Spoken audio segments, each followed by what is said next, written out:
우리가 빌레몬서를 대하게 됩니다. 여러분이 빌레몬서는 전체가 25절밖에 안 됩니다. 그리고 이 헬라어, 여러분들이 원어로 기록되어 있는 이 헬라어는 전부 333단어로 구성되어 있어요. 굉장히 짧은 서신이죠. 신약 성경에 요한 2서 13절로 구성되어 있는 요한 2서와 15절로 구성되어 있는 요한 3서 그 두 개를 빼면 제일 짧은 서신이에요. 바울이 13권의 성경을 기록한 13권 중에 제일 짧은 서신이죠. 그죠? 여러분, 거기다가 다루고 있는 주제나 등장인물도 아주 독특해요. 여러분, 성경에 무수한 인물들이 등장하지만 이 빌레몬서의 주인공은, 사실 빌레몬서라고 되어 있지만 주인공은 오네시모라는 종이에요.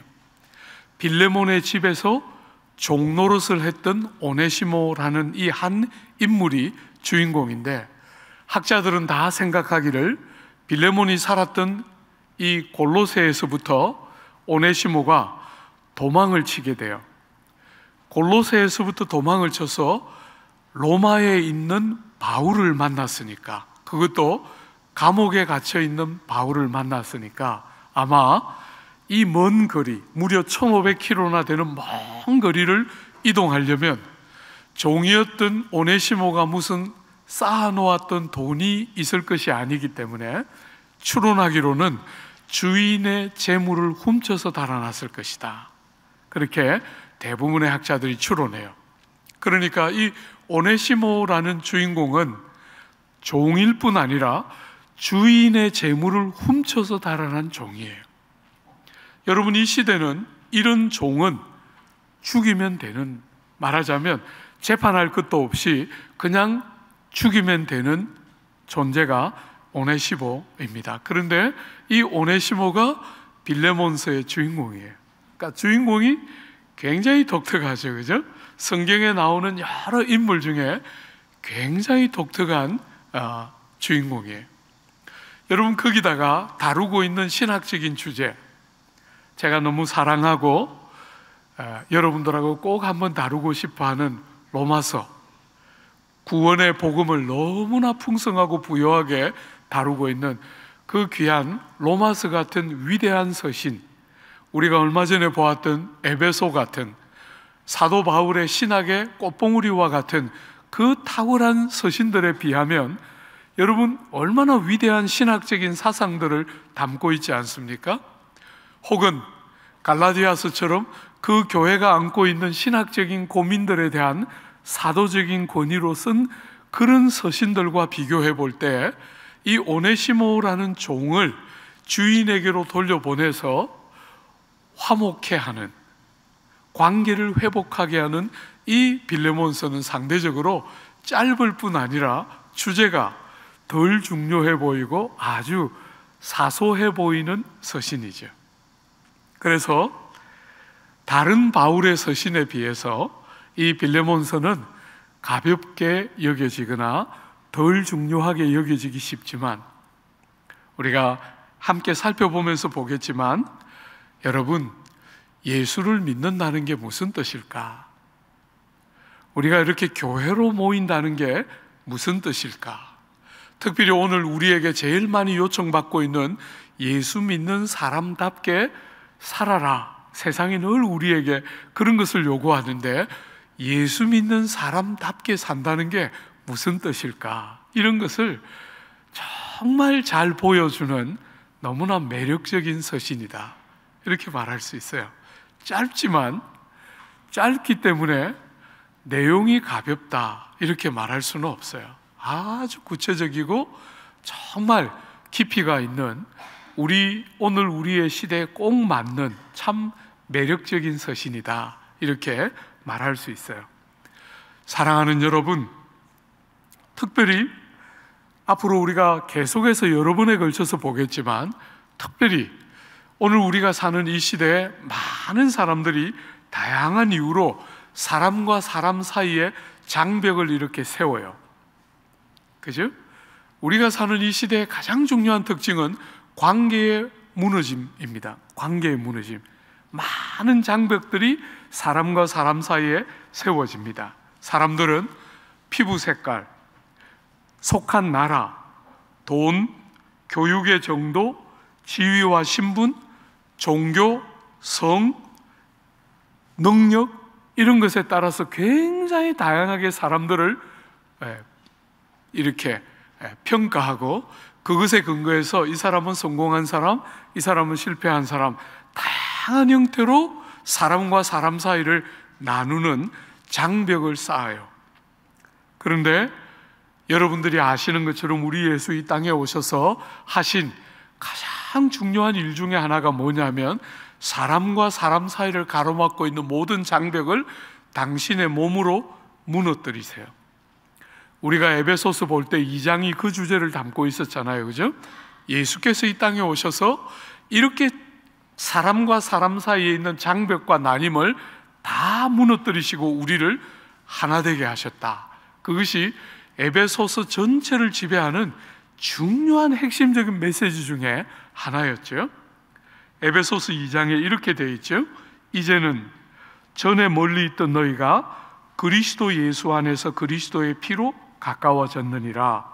그는 우리의 화평이신지라 둘로 하나를 만드사 원수된 것 곧 중간에 막힌 담을 자기 육체로 허시고 이 둘로 자기 안에서 한 새 사람을 지어 화평하게 하시고 원수된 것을 십자가로 소멸하시고 우리 둘이 한 성령 안에서 아버지께 나아감을 얻게 하려 하심이라.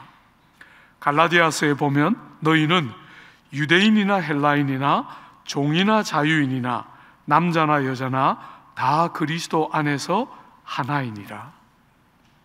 여러분, 우리 예수께서 하신 일을 성경은 굉장히 다양한 방식으로 표현하죠. 구원이라고도 표현하고 영생이라고도 표현하고 죄 씻음이라고도 표현하고 굉장히 다양한 형태로 표현하는데, 그 중에 아주 중요한 하나가 뭐냐면 새로운 질서를 가지고 이 땅에 들어오심. 죄로 말미암아서 다 흩어진 이 세상 속으로, 죄가 왕노릇하는 이 세상 속으로 하나님의 나라를 가지고 들어오면서 전혀 다른 새로운 질서를 이 땅에 가지고 들어오셨는데, 세상은 온통 다양한 방식으로 사람을 나누어 놓고 구별하고 차별하는 것이 이 세상의 모습인데, 그 세상 속으로 전혀 다른 새로운 질서, 사람을 하나 되게 하는 다른 질서 안으로 우리를 불러오신 것. 여러분과 저는 이 땅에 몸을 담고 살지만 이 땅의 질서를 따라 살기보다 이 땅에 살지만 주님이 가지고 오신 새로운 질서, 다양한 것을 근거로 차별하고 사람들에게 담벼락을 쌓고 있는 세상 속에 하나, 여러분, 저 사람과 내가 하나가 되어서 저 사람이 나고 내가 저 사람인 것처럼 서로를 바라보는 전혀 다른 새로운 질서, 그게 주님이 이 땅에 가지고 오신 우리에게 기대하는, 삶을 살아내기를 기대하는 새로운 질서 중에 하나예요. 사랑하는 여러분, 바울이 에베소서를 기록하면서 부부관계를 이야기하면서 부부가, 남자와 여자가 하나다, 그저 너희들은 사랑하면서 서로 좋아하면서 마음을 맞추어 살라, 이렇게 말하지 않으시고 너희는 하나다, 하나님이 하나 되게 하신 것을 절대로 사람이 나누어서는 안 된다, 하나이다, 이렇게 말씀하셨어요. 남자와 여자가 다르게 살다가 나이가 20이 넘고 30이 조금 못 되어서 서로를 만나서 가정을 꾸미고 부부가 되는데, 그렇게 오랫동안 다르게 살아왔던 남자와 여자가 결혼의 과정을 거치면서 하나, 놀라운 신비와 연합이 부부들만에 존재하고 있고, 그 부부의 관계를 연장해내는 것이 그리스도와 교회의 관계이고, 그리스도와 성도 안에 하나됨이 존재하고 성도와 성도 안에 부부와 똑같은 하나됨이 존재한다는 거예요. 주 안에 사랑하는 여러분, 이게 얼마나 신비롭고 교회의 독특한 특징인지 몰라요. 저는 올해로 아내랑 결혼한 지 36년째입니다. 만 36주년인데 제가 이렇게 돌아보면서 평생을 살아오면서 제일 잘했다고 믿는 거 하나 있어요. 아내하고 안 헤어지고 정말 같이 사는데 헤어지고 싶은 순간 있었어요. 내가 목사만 아니었으면 얼마나 좋았을까. 이럴 때 확 헤어질 수 있는데, 그죠? 목사잖아요, 그죠? 도저히 같이 살기가 어렵다 하는 차이들이 느껴지고, 또 한 번씩 말로 서로를 얼마나 아프게 하면서 상처를 주고받을 때는 좌절도 많이 했어요. 그런데 참 인생을 이만큼 살고 돌아보니까 끝까지 하나님이 하나 되게 하신 것을 지켜내는 그 안에 모든 좋은 게 다 있었다. 모든 좋은 게 다 있었다.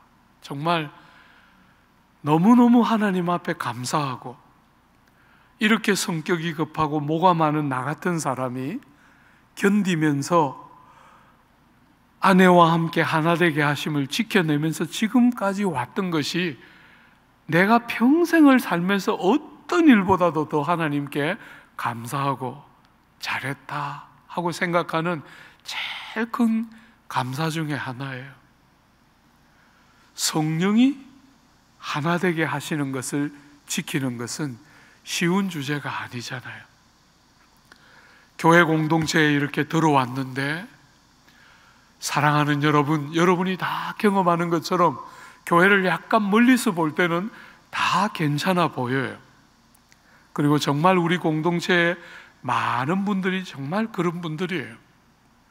그렇지만 가까이 가보면 약점도 보이고 한계도 보이고 여러 여러분들을 넘어뜨리게 하는 제목도 보이잖아요. 그죠? 교회가 하나다 이렇게 말할 때 그 하나는 그저 좋은 뜻으로 서로 행복하게 늘 좋아만 한다 이런 뜻이 아니에요. 여러분이 부부 안에서 다 경험하는 것처럼 실망도 하고 다치기도 하고 마음이 고통스러운 과정도 그치면서 어떤 것은 덮어주고 어떤 것은 가려주고 어떤 것은 아프지만 믿어주고 기다려주고 하면서 부부가 하나 되게 하신 것을 힘써 지켜내고, 그 연장선에서 교회 안에 있는 사랑하는 지체들, 나의 또 다른 한 중요한 부분이요, 그가 나고 내가 그인 이 하나 되게 하신 이 공동체 안에 연약함이 있고 한계가 보이고 모자람이 보이지만 그것을 모자란다, 실망했다 하고 깨뜨리지 않고 성령이 하나 되게 하신 것을 힘써 지켜내는 공동체가 교회인 거잖아요. 교회. 여러분들이 내가 비싼 밥 먹고 보배 같은 시간을 들여서 내가 왜 이런 짓을 하고 있나 이렇게 후회하지 않고, 내 몸을 구성하는 한 부분이 저분인 줄 알기 때문에 힘을 다해서 마음을 다 실어서 그를 받아내고, 그의 기쁨은 함께 기뻐하고 그의 슬픔과 약점은 가리고 아끼고 사랑하고 보호하고, 온 세상은 틈만 나면 갈라내고 쪼개어내고 미워하고 분쟁하지만 교회는 그런 공동체가 아니라 그런 세상 속에 들어와 있는 다른 질서를 사는 하나님의 특별한 선물이 교회인 것이에요. 하나입니다. 하나. 여러분과 옆에 있는 지체들은 그저 좋은 만남을 하면 되는 대상이 아니에요. 슬프도 하고 실망도 하지만 절대로 포기하지 않고 하나 되게 하심을 지켜내고 소중하게 여기고 희생하고 그렇게 하는 것이 교회이지요. 여러분, 우리는 빌레몬서에서 많은 교훈들을 보게 되지만 특별히 빌레몬서는 그와 같은 교회의 구체적인 신뢰가 바로 빌레몬서라 할 수 있어요. 여러분, 주인인, 예수를 믿고 있던 주인인 빌레몬과 종이었는데 무슨 이유 때문에 도망갔는지는 모르지만 도망을 쳤고 도망을 치면서 물건까지, 재물까지 훔쳐서 달아난 종인 오네시모를 그리스도 때문에 용서하고 용서를 구하고 서로 다시 화평케 하고 그리스도 안에서 한 걸음 더 나아가서 우리가 몇 시간 후에 보겠지만 그저 용서받고 용서한 종과 주인의 관계에 머물지 않고 형제로 받아서 관계를 회복해내는, 그리스도께서 하나 되게 하신 것을 힘써 실천하고 준행하는 그 대표적인 신뢰가 빌레몬서다, 이렇게 보면 틀림없는 거예요. 사랑하는 여러분, 온 세상이 담벼락을 쌓아서 끝없이 남들과의 관계를 다 깨뜨리고 내 혼자, 내가 원하는 몇몇 사람들과만 살고 싶어하는 이 미련하고 어리석은 시대에 담을 쌓는 것이 아니라 다리를 쌓아서 가는 곳곳마다 관계를 회복시키고 사람과 사람 사이를 이어내고 끝없이 차별하고 끝없이 사람들을 자기 방식으로 평가하고 평론하기를 좋아하는 이 미련하고 어리석은 시대에 다리를 놨고 관계를 회복시켜내고 화평케 하고 하나 되게 하시는 그 주님의 복됨이 어떤 것인지를 아는 사람들이 살아내는 정말 화평케 하는 복된 역사, 그게 빌레몬서의 메시지 중에 하나이고, 여러분과 제가 그저 형식적으로만 듣지 않고 우리의 삶에 화평케함이 만들어지고 이루어지는 역사들을 만들어내는 그런 일이 있어야 되겠지요. 사랑하는 여러분, 이 편지 누가 보내고 있습니까? 1절 한번 보십시오.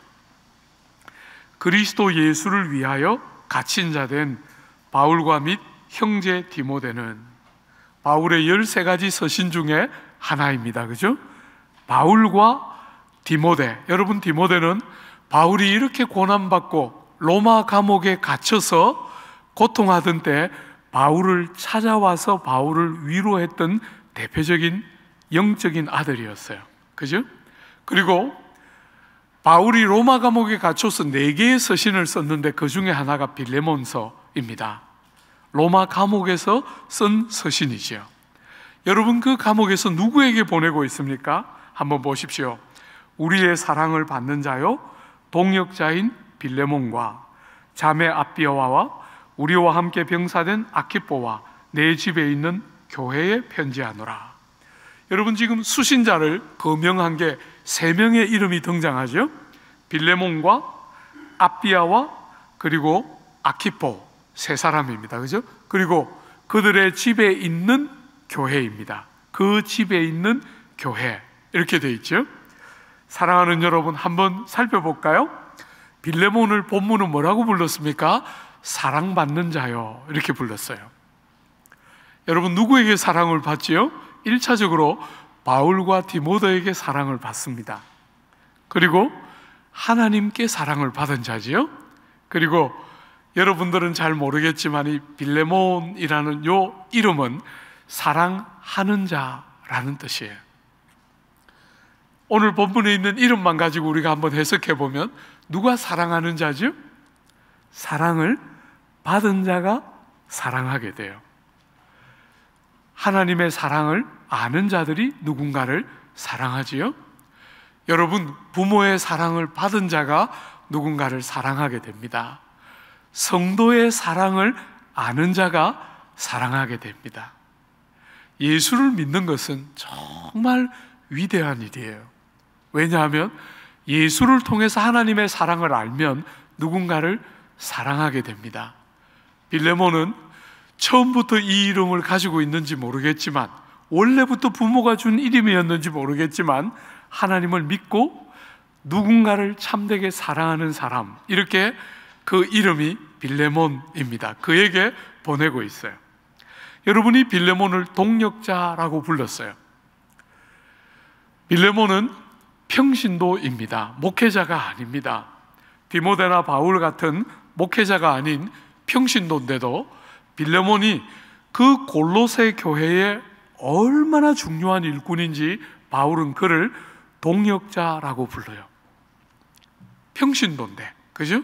동력자라고 부르는 것을 보면 빌레몬은 상당히 그 교회에 기둥 같은 역할을 했던 인물임을 우리가 추론해 볼 수 있어요. 여러분이 빌레몬서 전체를 보면서 우리가 추론할 수 있는데 아주 부자였을 것이다, 이렇게 봐요. 왜냐하면 그 시대에 노예를 거느리고 있었어요. 오네시모가 노예였으니까, 그죠? 노예를 거느리고 있었으니까 빌레몬은 상당한 부자였을 거예요. 여러분, 거기다가 빌레몬의 집에 교회가 있었어요. 내 집에 있는 교회에 문안한다 했으니까, 빌레몬의 집에 교회가 있었으니까 그때나 지금이나 집에 성도들이 몇 명이든 모이려면 다른 집보다는 컸겠지요. 그죠? 그러니까 충분히 그가 부자였을 것이다, 우리가 추론해 볼 수 있어요.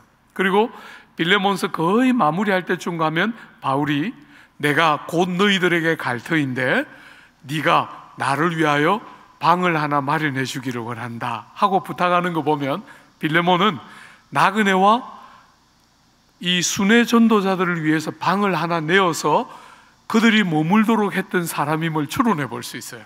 그런 것들을 다 종합해 보면 빌레몬은 상당한 부자였을 것이다, 이렇게 우리가 추론해 볼 수 있겠죠. 그런데 빌레몬이 어떻게 예수를 믿게 되었을까? 빌레몬의 집에 있는 교회인 골로새 교회는 도대체 어떻게 세워졌을까? 그것은 사도행전이 침묵하고 있기 때문에 우린 잘 알 수가 없어요. 그런데 추론해 볼 수 있습니다. 여러분 19절 한번 보십시오.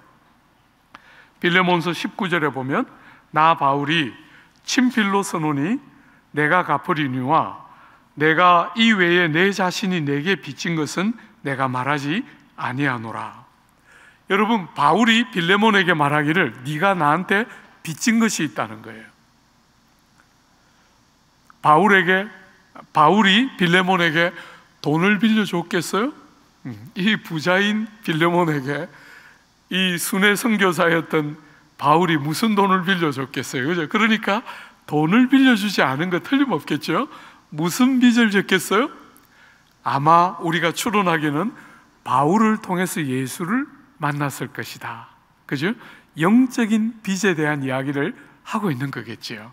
그래서 우리가 추론하기는 빌레몬이 일로 에베소에 갔다가 에베소에 바울이 3년 동안 머무는 동안에 큰 부흥이 일어나서 에베소만 복음화되는 게 아니라 주변 지역들이 복음화되기 시작했는데 상대적으로 가까웠던 골로새가, 그때 골로새에 있던 이 빌레몬이 에베소에 가서 복음을 듣고 회심하고 그가 에바브라와 함께 골로새에서 교회를 세운 것이 아닌가, 우린 그렇게 추론하게 돼요. 그래서 골로새 교회가 세워지고 빌레몬이 그렇게 믿게 된 것이 아닌가, 우린 그렇게 추론해 보게 돼요. 여러분이 빌레몬과 또 다른 두 인물이 등장하죠, 그죠? 자매 아비아, 이렇게 불렀어요. 여러분이 아비아에 대해서는 우리가 아는 자료가 거의 없기 때문에 두 가지로 추론해요. 이 자매라고 불렀는데 이 자매인 아비아는 빌레몬의 아내일 가능성이 있다, 이렇게 봐요. 그렇지만 또 다른 하나의 해석은 빌레몬의 아내가 아닐지 모르지만 이 사람은 빌레몬의 가정에서 가정 전체를 경제적으로 이끌어가는, 밥도 하고 여러 재정적인 것들을 총괄하던 바로 그 인물이 아비아였을 거다, 이렇게 두 가지로 보통 추론하는데 어느 쪽이든지 큰 문제가 없을 것 같아요. 여러분, 그런데 이 아비아라는 자매를 자매라고 부르고 있는 거 한번 눈여겨보십시오. 오늘 우리가 사는 이 시대는 자매라는 호칭이 익숙한 호칭이지만 그 시대에는 어떤 여성을 가리켜서, 특별히 결혼한 어떤 여성을 가리켜서 자매라고 부르는 것은 굉장히 낯선 시대예요. 여러분, 혹시 제 연배보다 많으신 분들은 더 기억이 날 거예요. 제가 고향에서 신앙생활을 하다가 서울에 올라와서 제 모교회 같은 그 대학부 시절을 보냈던 그 교회를 처음 갔을 때 지체들이 다 저보고 형제, 종부 형제 이렇게 부르는데 막 손에 막 두드러기가 나는 것 같았어요. 막 너무 그 표현이 듣기가 너무 불편하고, 제가 그 지방에 있을 때 모교회에서는 다 누나, 형 하면 됐는데 그 교회는 오니까 형제 이러는데 굉장히 낯설고 막 뭔가 이렇게 막 좀 막 두드러기가 나게 막 이 거부 반응이 막 생겼던 기억이 제가 생생해요. 이 시대에 어떤 여인을 가리켜서 자매 이렇게 부르는 것은 굉장히 낯선 표현이죠. 여러분, 더군다나 여성은 이 시대에 굉장히 낮게 취급됐어요. 여러분이 잘 아는 아리스토텔레스 같은 위대한 철학자도 말하기를 여성은 남성의 영혼 절반으로 지었다 이렇게 말했어요. 그러니까 우리 자매들에게는 좀 죄송합니다만은 자매들은 영혼이 절반밖에 없다는 거예요, 남자에 비해서. 그래서 영혼이 절반이니까 좀 모자라겠죠. 네. 죄송합니다. 그렇게 취급하던 시대에 이 아비아라는 여성을 자매라고 불렀다는 거예요. 그것도 바울이. 여러분, 캐톨릭에는 교황이 있지 않습니까? 그 교황, 그런 식으로 사제, 이 종교적인 어떤 역할을 감당하시는 분들을 그런 식으로 보는 그 중세를 지날 때, 중세기만 해도 교황이 어떤 누군가를 보고 자매 이러면 그게 얼마나 그 표현이 놀라운 표현이겠어요. 근데 사랑하는 여러분, 이 시대에, 그 시대보다도 월등하게 앞선 이 시대에 바울이 아비아를 자매라고 불렀다는 거예요. 사랑하는 여러분, 복음이 세상에 가져온 새로운 질서의 핵심 중에 하나는 관계의 혁명이에요. 관계의 혁명입니다. 그 시대에 자매를 그렇게 대하고 있던 그 시대에 바울은 자매라고 부르고 있어요. 여성들을 전혀 다른 눈을 가지고 대하고 있는 것이죠. 주 안에 사랑하는 여러분, 온 세상 사람들이 그렇게 차별을 정당화시키고 당연하게 여기며 살아가던 그 시대에 복음이 새로운 질서를 딱 가지고 오자 관계의 혁명이 일어나기 시작합니다.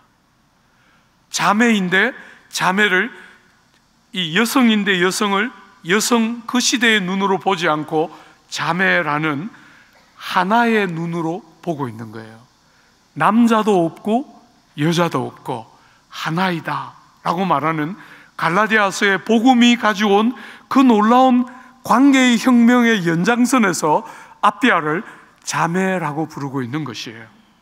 사랑하는 여러분, 유대인이나 헬라인이나 더 이상 인종적인 차별이 없고 종이나 자유인이나 더 이상 신분상의 차별이 없고 남자나 여자나 더 이상 성적인 차별이 없고, 우리 예수님은 여성과 함께 먹고 마시고, 여러분 제자들이 시내에 먹을 것을 찾으러 갔다가 그 사마리아 우물가에서 여인과 이야기하는 주님을 보고 너무 놀라워하고 의아해했던 제자들의 모습을 여러분 기억하죠?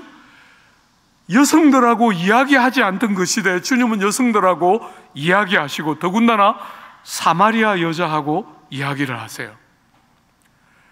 그 모든 세상이 만들어 놓은 장벽들을 넘어서서 복음과 새로운 질서 안에 있는 하나되게 하심을 경험하고 누리고, 종과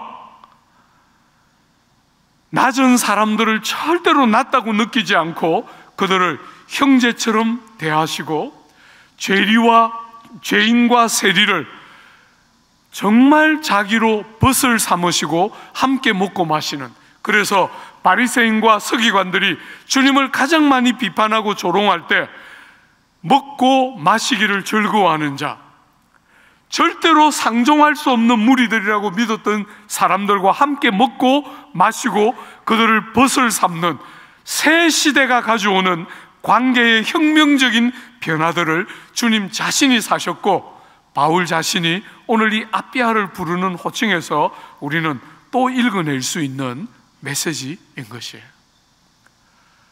주 안에 사랑하는 여러분, 부탁합니다.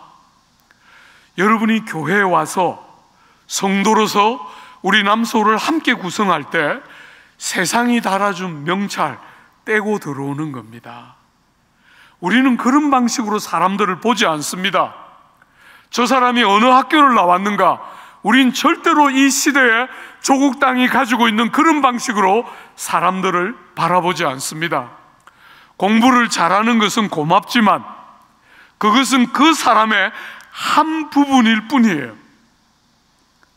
돈이 많고 능력이 많은 것은 고맙지만 그것은 그 사람을 구성하는 한 부분이지 그게 그 사람을 보는 전부가 아닙니다. 우린 절대로 사람을 그런 눈으로 보지 않아요. 그리스도께서 담벼락을 다 무너뜨리고 하나 되게 하신 내 몸의 한 부분인 것처럼 세상에서 인정받고 높임받는 사람이 오면 그들의 성실한 삶을 기뻐하고 즐거워하고 그들을 사랑하지만, 세상에서 실패하고 세상에서 버림받은 사람이 올 때 절대로 그들을 하찮게 여기거나 아무렇게나 대하지 않고 그들이 이 땅에서 어디에서도 경험할 수 없는 존귀함을 회복해내고 세상 어디에서도 무엇으로도 회복되지 않는 그들의 아름다움이 예수님 때문에 묻어나고 드러나도록, 그런 아름다움들을 공동체 안에 들어올 때 여러분들이 피부치같이, 여러분 자신같이 그들을 바라보면서 존엄이 회복되고 아름다움들이 드러나도록 만드는 것이 교회 공동체의 핵심인 것이에요. 하나입니다. 주 안에 사랑하는 여러분, 아키포를 함께 병사된 아키포 이렇게 불렀습니다. 그죠? 모든 진실한 성도들은 하나같이 예수님을 위한 군사들이에요.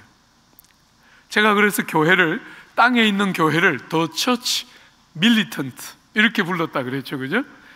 땅에 있는 교회는 전투하는 교회예요. 영적인 싸움이 우리에게 있고 이 시대의 정신을 거슬러서 새로운 질서를 따라 사는 백성답게 살아야 하는 치열한 영적인 싸움이 우리 성도들의 삶에 있기 때문에 모든 진실한 성도는 하나같이 군사들이에요. 그럼에도 불구하고 바울은 어떤 특정한 사람들을 군사라고 부르기를 좋아했어요. 오늘 본문에 나오는 아키포는 대표적인 예수 그리스도를 위해서 바울과 함께 군사된 자다 하고 아키포를 부르는데, 왜 아키포를 그렇게 불렀을까? 우리가 정확하게 뭐다 이렇게 말할 수는 없지만 오늘 본문 외에 아키포가 등장하는 또 하나의 본문이 있는데 그게 골로새서 4장이에요. 여러분, 그 골로새서 4장에는 이 아키포를 이렇게 말하고 있어요. 아키포에게 이르기를 주 안에서 받은 직분을 삼가 이루라 하라. 주 안에서 직분을 받았는데 그것을 끝까지 잘 이루어내라 이렇게 부탁했다는 거예요. 여러분, 학자들은 이 아키포가 빌레몬의 아들이었거나 혹은 골로새 교회의 장로였거나 둘 중에 하나였을 거라고 봐요.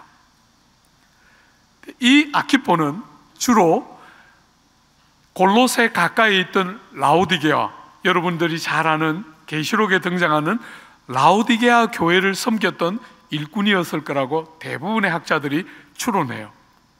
그런데 골로새 교회와 라오디게아 교회의 큰 어려움 중에 하나는 이단들이 일어나서 너무 큰 고통을 통과하고 있었어요.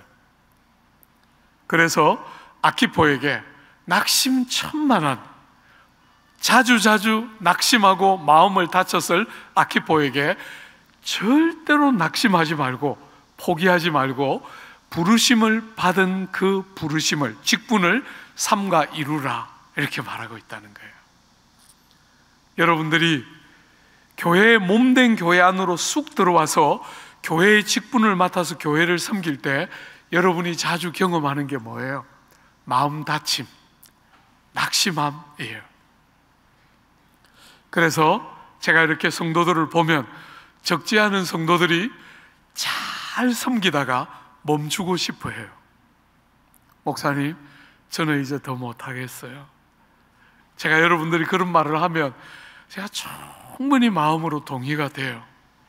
저도 수도 없이 목회직을 그만둬야 된다고 생각하면서 지난 40년 조금 못 되는 세월 그렇게 달려왔기 때문에 여러분들이 지쳐서 그만두고 싶어 할 때 정말 여러분을 탓하고 싶은 마음 하나도 없어요. 저도 수도 없이 이 직을 감당할 수 없다고 생각하며 왔어요. 사랑하는 여러분, 그럴 때 포기하지 말고 낙심하지 말고 여러분에게 맡기신 직분을 삼가 이루어내십시오.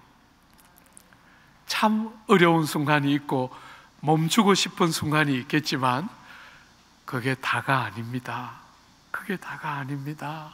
정말 저는 한 20년 하나님 앞에 많이 징징댔던 것 같아요. 나는 목회 못합니다. 나는 이 길 못 갑니다. 그 이야기 정말 많이 했던 것 같아요. 사랑하는 여러분, 그게 전부일 거라고 생각했기 때문에 이 길 갈 수 없다고 밖에 못 여겼는데, 여러분, 세월이 이만큼 지나고 나니까 너무너무 행복한 거 있죠. 제가 목사라는 것 자체가 너무 행복해요. 주일날 제가 먼저 딱 침대에서 일어나면 제일 먼저 하는 일이 무릎 딱 꿇고 하나님 앞에, 하나님, 제가 목사입니다, 이렇게 말하면 너무 죄송합니다 여러분, 좋아서 죽겠어요. 네.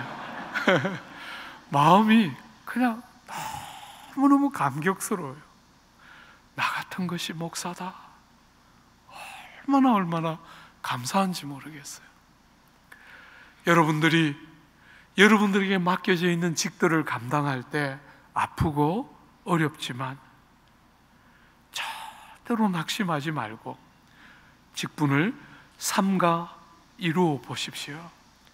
그렇게 지치고 어려울 때 여러분들이 그만두면 주님이 절대로 여러분들을 탓하거나 혼내거나 하지 않겠지만, 여러분이 그 지치고 어려울 때야말로 비로소 하나님의 능력이 역사하는 절호의 시간표예요.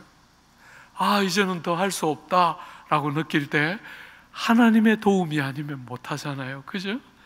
그 하나님의 힘을 입어서 하나님의 일을 하는 영광이 뭔지를 누리게 되는 때인 줄 알고 포기하지 말고 직을 삼가 이루십시오.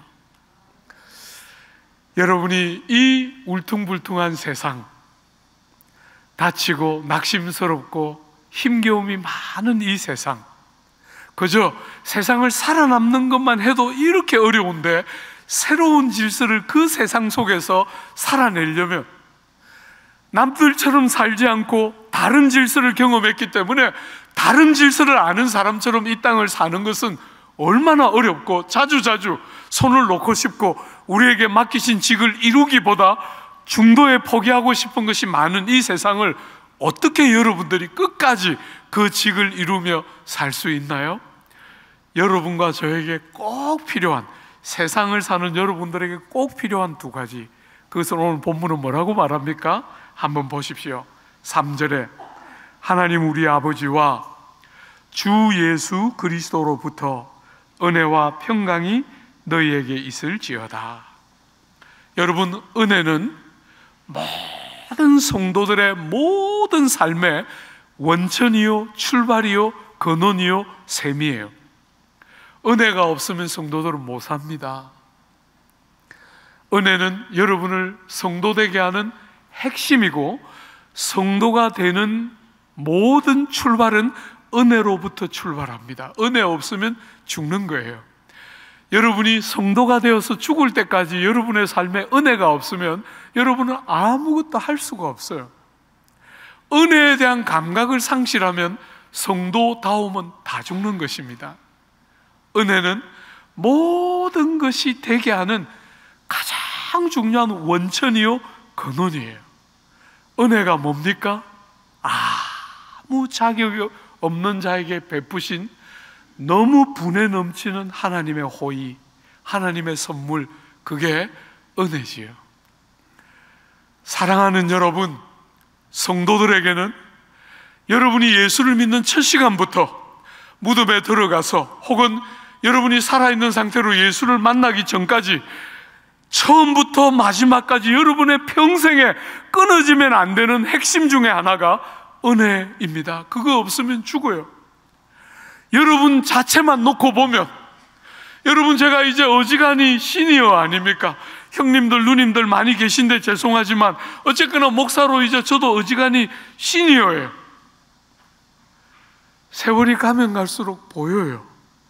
은혜 없이 어떻게 이 인생을 살아갈까? 은혜 없이 목회직을 어떻게 감당할까? 은혜가 아니면 아무것도 할 수가 없는 거예요. 능력으로 하는 것 같이 세상은 생각하지만, 열심히 노력하면 될 것 같이 세상은 생각하지만 그런 것으로 안 됩니다. 하나님이 자격 없는 우리들에게, 정말 공로 없는 우리들에게, 일한 것이 없는 우리들에게 당신의 성품을 따라 넘치도록 풍성한 선물을 값없이 부어주시는 하나님의 은혜가 아니면 우리는 잠시도 이 땅을 살 수가 없지요. 안 사라집니다. 언제든지 손을 놓고 싶은 게 우리들의 경험이잖아요. 그리고 그 은혜가 우리의 삶에 딱 오면 만드는 열매가 뭡니까? 평강입니다. 여러분, 은혜를 딱 경험하는 여러분의 삶에 진짜 은혜가 딱 깨달아지면 여러분은 그때부터 자유를 얻게 됩니다. 여러분, 인생살이 한번 쫙 보세요. 옆에 있는 사람들 인생살이 한번 쫙 보세요. 그 사람들의 인생살이를 한마디로 딱 이렇게 말할 수 있어요. 남들이 보기에 괜찮은 삶, 다른 사람들이 인정해 줄 만한 삶, 내 스스로가 볼 때 제대로 산다고 여기는 삶, 다 이런 거 살고 싶어 해요. 전부 다 그렇게 살았습니다, 우리가. 그런데 은혜를 딱 만나고 나니까 자격 없는데, 일한 것이 없는데, 어떤 공로도 세우지 못했는데 하나님이 분에 넘치도록 우리를 어떻게 선대하시는지를 깨닫고 나니까 남들이 보기에 어떤가? 다른 사람들 앞에 내가 뭔가 내놓을 게 있는가? 평생 이런 것들을 붙들려서 살았는데 주님의 은혜를 딱 만나고 나니까 그 무거운 짐들이 벗어지는 거예요. 자유지요. 사람들의 눈으로부터의 자유, 나 자신으로부터의 자유, 죄로부터의 자유, 사망과 형벌로부터의 자유가 딱 경험되기 시작하자, 그 주님의 은혜 안에서 자유가 경험되기 시작하자, 그때부터 비로소 삶에 평강이 밀려오기 시작하는 거예요. 주 안에 사랑하는 여러분, 그 하나님의 놀라운 은혜가 우리 삶에 와서 평강이 밀려오기 시작하면 우리는 비로소 그때부터 누군가를 정말 용서하기 시작해요. 옛날에는 아무리 노력해도 안 됐거든요. 아무리 노력해도 그 사람이 한 일이 떠올라서 용서 못했어요. 그런데 그 하나님의 평강이 내 삶을 지배하기 시작하면서 누군가를 용서하게 됩니다. 내가 거저받은 것이기 때문에. 이렇게 분에 넘치는 호의를 자격 없는 내가 받았기 때문에 나한테 그런 행위를 한 사람을 중심에서부터 용서하고 사랑하는 다른 삶을 살기 시작하는 거예요. 평강입니다. 싸울 일이 왜 없겠어요? 이 땅에 마음 다칠 일이 왜 없겠어요? 그런 게 없는 게 평강이라고 생각하지만 그런 게 아니고, 그런 게 있는데도 평화를 빼앗기지 않습니다. 여러분의 영혼을 넘어뜨리는 일이 일어나고 마음을 다치고 실망하게 하는 일이 왜 없겠습니까? 세상 사는데 있는데, 그래서 때때로 그거에 휩쓸려서 넘어지기도 하고 다치기도 하는데 정신을 차리고 하나님 앞에 딱 서면, 나 같은 것을 선대하시는 아버지의 그 은혜 앞에 딱 서면 잃었던 평강이 다시 살아나는 거지요. 그죠? 회복되면서 누군가를 진심으로 용서하고 사랑하는 영광을 누리게 돼요. 사랑하는 여러분, 오늘 우리가 사는 이 시대를 한번 보십시오. 물질은 얼마나 풍성해졌는지 모릅니다. 비교할 수 없는 시대입니다. 조국의 역사 안에 이런 때가 있을까 싶을 만큼 풍성해진 시대이지만 사람의 관계를 한번 보십시오. 얼마나 많은 사람들이 정서장애를 호소합니다. 얼마나 많은 사람들이 관계가 깨어집니다. 아내와 남편의 관계가 깨어지고 사람과 사람의 관계가 다 깨어집니다. 이웃들 간에 꽤 끈끈한 정을 갖고 살았어요.